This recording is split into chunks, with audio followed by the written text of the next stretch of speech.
Ladies and gentlemen, the President of the United States and the Prime Minister of the Republic of Singapore.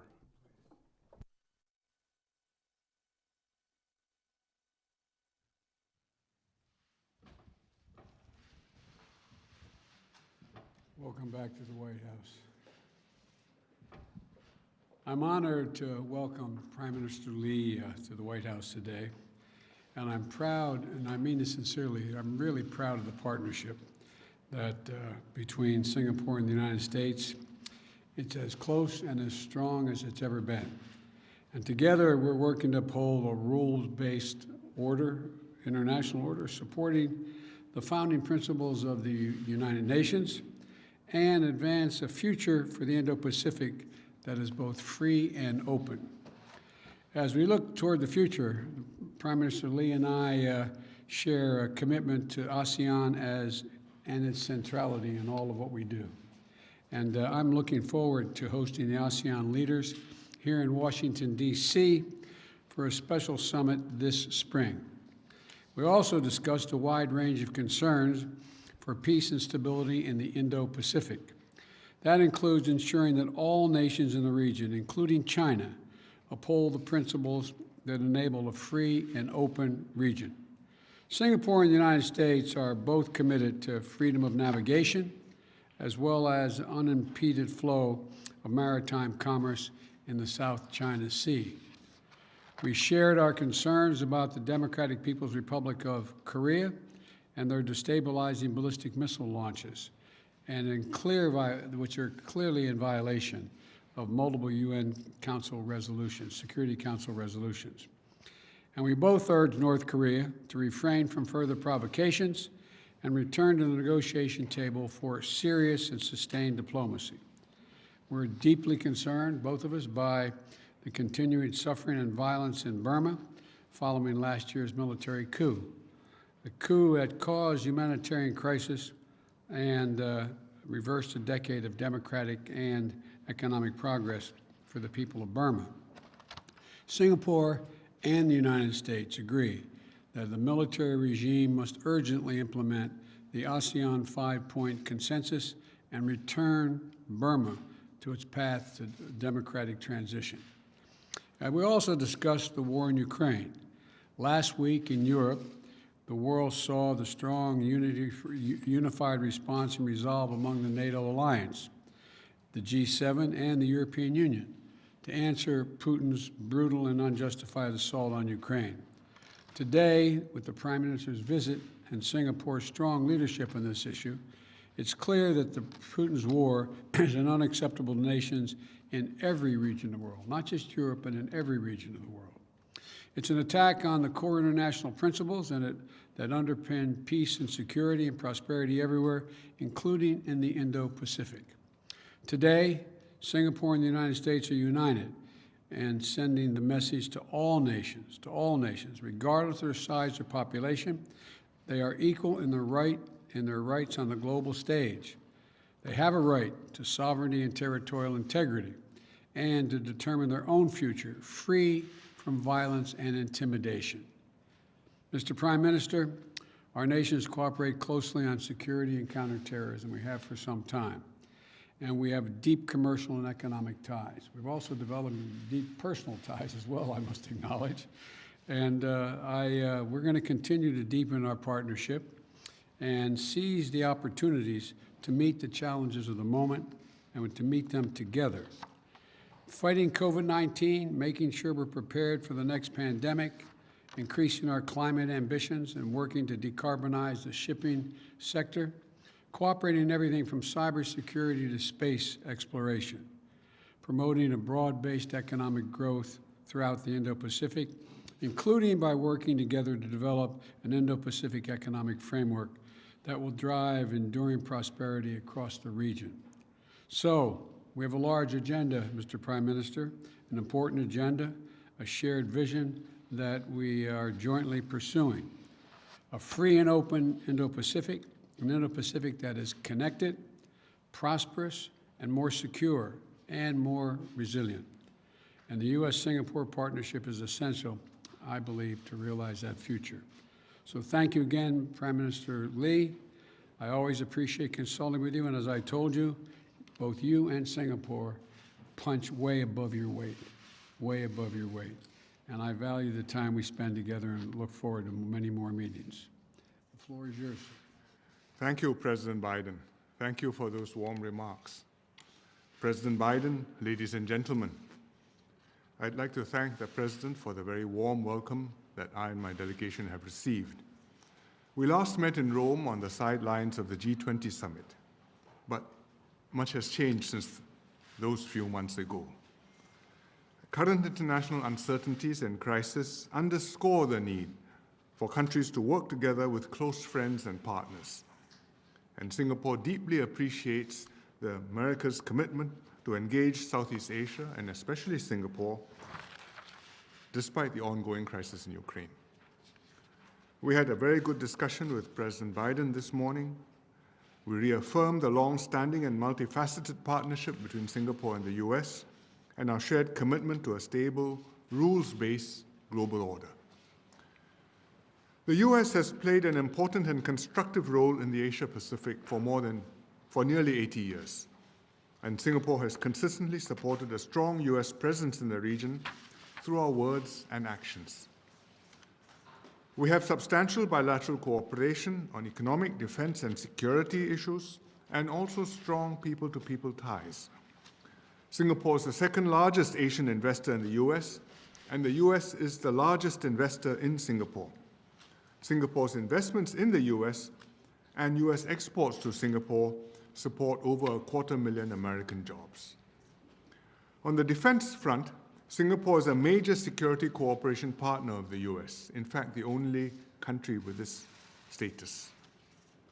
For more than 30 years, we've had an MOU on defense cooperation, signed in 1990 and recently renewed in 2019, which has provided the US military access to Singapore's air and naval bases. We are also expanding our cooperation into new areas, including cybersecurity, digital economy, sustainable development, and even space. Singapore deeply appreciates President Biden's leadership in strengthening US engagement in the region. We welcome his intention to host an ASEAN-US Special Summit here soon. It's a strong affirmation of American commitment to Southeast Asia and to ASEAN centrality. The President and I discussed the importance of the US growing both its strategic and economic stakes in the Asia-Pacific. It's important to advance a positive economic agenda that's open, inclusive, up-to-date, and flexible. We therefore welcome America's proposed Indo-Pacific Economic Framework, which will strengthen America's engagement in the evolving regional economic architecture. I discussed with the President his recent visit to Europe and the ongoing crisis in Ukraine. Singapore is a staunch supporter of international law and the UN Charter, which prohibits acts of aggression against a sovereign state. And that's why we've strongly condemned the unprovoked attack by Russia on Ukraine. The sovereignty, political independence, and territorial integrity of all countries, big and small, must be respected. The unprovoked military invasion of a sovereign country under any pretext is unacceptable. We cannot condone any country arguing that another country's independence is the result of historical errors and crazy decisions. I shared with President Biden the measures that Singapore has taken to constrain Russia's capacity to conduct war against Ukraine. Our actions are based on principles that are fundamental to our survival and existence as an independent sovereign nation. We've upheld these principles and voted in accordance with them at the UN in successive crises over many decades involving different countries.